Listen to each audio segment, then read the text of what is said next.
Fiona ran her fingers over the wide mahogany desk, making little circles against the smooth polish. The late afternoon sun slanted through the window of her small veterinary clinic, illuminating floating specks of dust in a hazy orange glow. She often found solace in the hush of closing hour, when her assistant and the volunteer staff had gone home, and her only companions were the animals snuggled in their crates or kept under observation. The day had been long, filled with the usual range of ailments: dogs needing vaccinations, a rabbit with a tooth issue, and a cat with a mystery limp. She felt the gentle tug of fatigue pulling at her eyelids, but she couldn't quite pack up, not yet. Instead, she sat at her desk, reviewing charts, scanning records, making sure she'd left nothing undone. The phone rang, abrupt in the quiet. She stared at it for a moment before picking up the receiver. "Dr. Fiona speaking," she said, her voice raspy with exhaustion. On the other end was a local wildlife rescue volunteer named Tim, a man known for working late and responding to calls involving stranded animals. His voice trembled just enough to make her heart quicken. He asked if she was still at the clinic, and she affirmed. "Good," he said in relief. "I'm on my way with an injured eagle. It was found near the side of the highway, barely able to move." She heard the faint roar of an engine in the background. "I've never seen one so close to giving up. If we can't get it help, it might not survive the night." Fiona tried to steady her voice, but a spark of anticipation flared in her chest. In her years as a veterinarian, she had worked on plenty of dogs, cats, the occasional horse or goat, even an otter once. But an eagle, especially a seriously injured one, was an altogether different challenge. "I'll be here," she said. "Drive carefully." She placed the phone back down, her mind racing. In school, she had studied avian medicine, but only rarely did she handle wild birds in her practice. The unique stress of a large raptor was daunting. It needed specialized care, respectful, cautious, quick. One wrong move, and the eagle could get further injured or severely injure the veterinarian.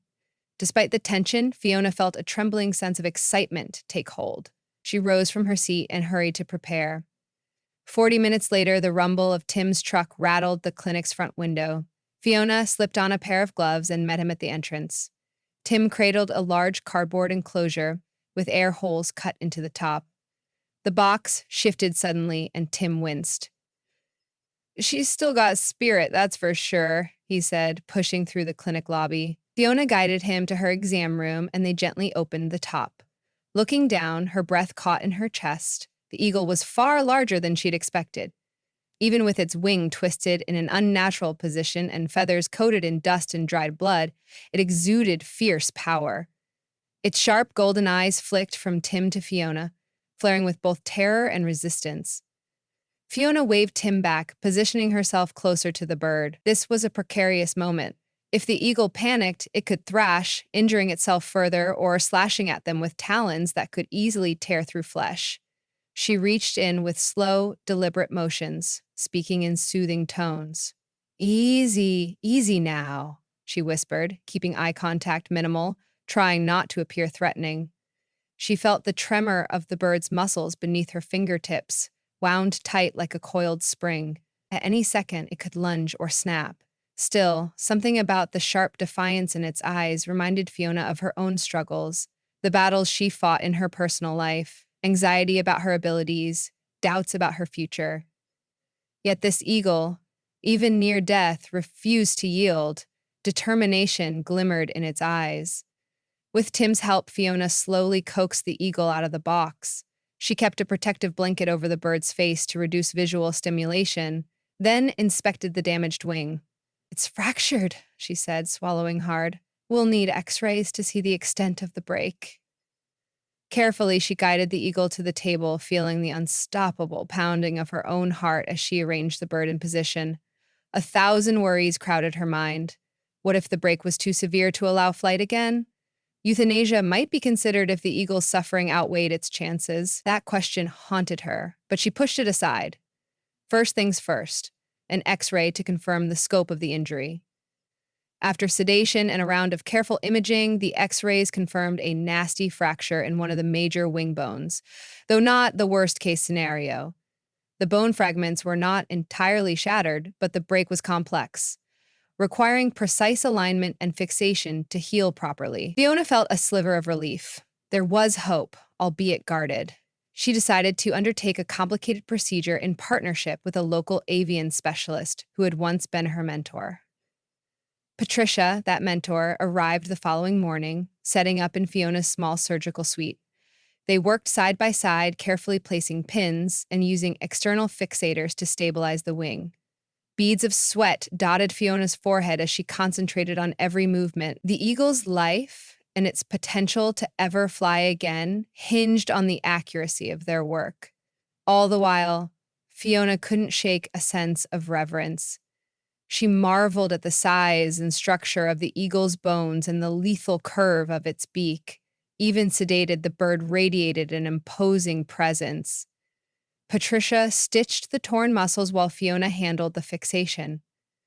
When they finished, several hours later, they exchanged relieved smiles. The surgery was a success, at least in technique, but the road ahead would be demanding. The eagle would need weeks, maybe months of rehabilitation before they could even think about reintroducing it to the wild. In the days that followed, Fiona devoted herself almost entirely to the eagle's recovery. Between regular appointments with cats and dogs, she would slip into the back room where the raptor lay on a padded enclosure. She monitored the healing of the surgical site, administered medication, and offered bits of specially prepared food. Early on, the bird refused meals, turning its head away or snapping in anger. But Fiona's patience never wavered. She spoke softly, explaining even though the eagle couldn't truly comprehend her words. "We're in this together. You're stronger than you know." Sometimes she'd linger too long, forgetting to eat her own lunch, lost in thought while studying the noble creature. She found herself admiring how the eagle's eyes would follow her, unblinking, as if testing her resolve. There was a strange resonance in that gaze, a reflection of her own stubborn will to keep going. When the eagle eventually accepted small morsels from her tweezers, Fiona felt a flush of triumph. It was a minuscule milestone, but a victory nonetheless. Outside the clinic, her personal life had begun to shift in subtle ways. Before, she'd regularly questioned whether she'd chosen the right path in becoming a veterinarian. The long hours, the emotional toll of treating terminally ill pets, the heartbreak of disappointed owners, these weighed on her. Her fiancé had ended their relationship months ago, unable to handle the nights she spent at the clinic or her perpetual exhaustion. She had harbored a persistent fear that she was somehow incomplete, lacking in the courage to face her own vulnerabilities. But this eagle, wounded yet unbroken, seemed to demand more from her. Each day she confronted her own anxieties. Could she handle the responsibility of guiding an injured apex predator back to health? The potential for failure was immense, failing the eagle, failing the vow she made to protect all creatures under her care. Yet instead of backing away, she found a trembling fierceness inside herself. With each small success in the bird's rehabilitation, she felt renewed faith in her abilities and a quiet gratitude that she had chosen this path. Weeks passed, and with each turn of the calendar, the eagle grew stronger. The bird started to stand more confidently, adjusting its stance, fluffing its feathers, and occasionally letting out a soft hiss when Fiona approached. She interpreted the hiss as a sign of health rather than aggression. Only a robust bird would have the energy to voice displeasure. Meanwhile, the external fixators ensured the fracture healed in the correct position. Fiona assessed the progress with multiple X-rays, relieved each time she saw signs of healthy bone regeneration. Tim dropped by often, bringing fish or small rodents for the eagle's meals, and he marveled at the transformation. "I can't believe how much better she looks," he said one morning, gently pressing his back against the wall to keep a respectful distance. "When I found her on the road, I honestly thought she was beyond saving." Fiona smiled, watching the eagle preen its chest feathers with halting but deliberate movements. "She's a fighter," Fiona replied, her voice soft. "Sometimes, all a soul needs is a second chance." Her own second chance came quietly one late afternoon. Fiona was in the enclosure, changing the bandages, when she noticed the faint shadows outside the window. She realized she'd worked straight through the day without pausing, yet she felt no pang of fatigue. Instead, she felt an unusual clarity and purpose wash over her. She paused, the half-folded bandage in her hand, and gently looked at the eagle, meeting that golden gaze again. This time, there was less hostility and more guarded acceptance, as if the bird recognized her as an ally. In that moment, Fiona let out a slow breath. Perhaps she had been searching for validation all along, a sign that she could handle her own wounds, both physical and emotional. And here it was, staring back at her in the form of a recovering eagle. When the pins were eventually removed, the eagle's wing remained tender, the muscles weakened from disuse. Patricia came by to help design a rehabilitation regimen. They arranged for a large, makeshift aviary behind the clinic, a space big enough for the eagle to stretch its wings without fear of collision. Fiona's stomach fluttered nervously when they moved the bird outside. Exposure to the open air seemed to stir urgent instincts within it. The eagle's gaze darted to the sky, and its talons curled, scraping against the metal perch. Rehab commenced with small steps, literally. Fiona encouraged the eagle to hop between perches at different heights, strengthening its legs and working the wing in measured degrees. Through the wire fencing, she observed each movement, cheering quietly when the eagle hopped confidently or spread its wings for a half-second flight. Slow and steady, she told herself, and by extension, the bird. There were setbacks, of course. On one particularly windy afternoon, a gust startled the eagle, causing it to flap and crash awkwardly against the fence. Fiona's heart leapt in her throat, sure they'd undone months of healing. She rushed in to check for new injuries, but the bird's glare told her it would tolerate no coddling. Patricia reminded her that part of rehabilitation involved letting the eagle test its boundaries. Birds learn to fly through trial and error, through small mistakes that honed muscle strength and flight reflexes. Fiona took that lesson to heart. She had been overprotective in many aspects of her life, afraid that taking any risk might result in failure or heartbreak. But she saw the necessity of stumbles and minor bruises in building resilience. The eagle's progress was a testament to that. Each small misstep or short glide taught it how to regain equilibrium. Little by little, Fiona noticed the wing gaining more range of motion, the muscles refining their memory of what it meant to soar. By early autumn, the eagle had grown notably stronger. Its daily regimen included short flights from one end of the aviary to the other, landing with increasing precision. There was still a slight hitch in its wing beat, but progress was undeniable. Fiona began consulting with local wildlife authorities about the possibility of returning the eagle to its natural habitat. The officials visited the clinic one sunny day, observing the eagle's condition, noting the span of its flight. "We'll need a final assessment," one of them said, "but it looks promising. If this bird can truly fly and hunt independently, then it's ready." The day of that assessment was a swirl of nerves for Fiona. She felt like she was being tested as much as the eagle. In a clearing near the edge of town, officials gathered to witness the eagle's flight capacity. Fiona stood at the far side of the clearing, gently coaxing the raptor from its transport crate. The eagle stepped forward, lifting its head to peer at the wide expanse of sky. A hush fell over the small group. The bird stretched its wings, still uncertain, and gave a test flap. Fiona could hardly breathe. Then, with a forceful downward stroke, the eagle launched itself into the air. It wobbled at first, compensating with a sudden twist of its tail feathers, but it corrected quickly. A unified gasp rose from the onlookers. The first flight soared less than 100 yards, but the eagle made a smooth, controlled landing. Fiona's eyes welled with tears. She could sense something in the bird's stance, pride or perhaps relief, that it could still touch the sky. The officials nodded, smiling. "Another few weeks of strengthening and this eagle should be ready for full release," one said. Fiona felt a warm swell of satisfaction burst in her chest. Back at the clinic, the staff and volunteers began calling the eagle by an affectionate nickname, Sierra. Though Fiona resisted naming wild animals as a rule, the handle caught on. "She's got the heart of the mountains," Tim quipped. And so Sierra it was. Word spread around town about the majestic bird's recovery, and small donations trickled in to help offset the cost of care. With each passing day, Sierra's flight sessions lengthened. She'd circle above the rehabilitation enclosure, testing the wind currents, Sometimes she'd emit a piercing cry that echoed across the nearby fields. It sent a chill down Fiona's spine each time, a cry that reminded her of vast wilderness and unbridled freedom. She felt honored to witness this transformation, this inching return toward the eagle's birthright. In her own life, she felt an echo of that liberation. Day by day, she found herself less weighed down by self-doubt. The simple act of guiding Sierra's recovery became a metaphor for facing her own private fears.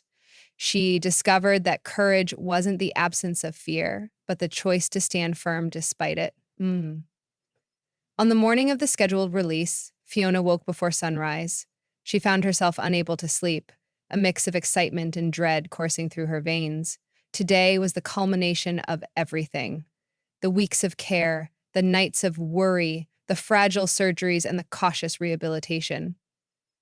She arrived at the clinic in the half-light, greeting Sierra in the aviary. The eagle paced, ruffling her feathers in anticipation. Fiona wondered if Sierra somehow understood that this day would mark her return to the wild. Tim arrived shortly after, along with Patricia and the wildlife officials.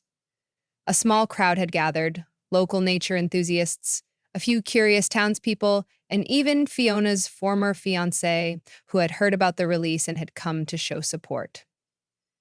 His presence made Fiona's chest tighten with old sadness, but she reminded herself that today was about Sierra's future, not the resentments of the past. They transported Sierra in a large kenneling cage to a sprawling meadow at the edge of an evergreen forest. The location had been chosen carefully, ensuring plenty of small mammals for prey, tall trees for nesting, and minimal human disturbance. The wind was gentle, carrying the scent of pine and damp grass. Fiona stood at the cage door, heart pounding, her pulse throbbing in her ears. With trembling hands, she reached down to unlatch the door. Nothing happened for a moment. A hush settled over everyone. Then Sierra emerged, climbing out with regal deliberation. The eagle turned its head left, then right, as if surveying the new territory. Fiona stepped back, giving Sierra the full breadth of the meadow. Time felt suspended. Then the bird spread its wings. The wingspan was enormous, outlined starkly against the backdrop of the rising sun. Fiona felt her breath catch. This was it. The final test of all they'd worked for. With a single commanding beat of her wings, Sierra lifted into the air. A gasp rippled among the spectators. The eagle climbed higher, each stroke of the wing more confident.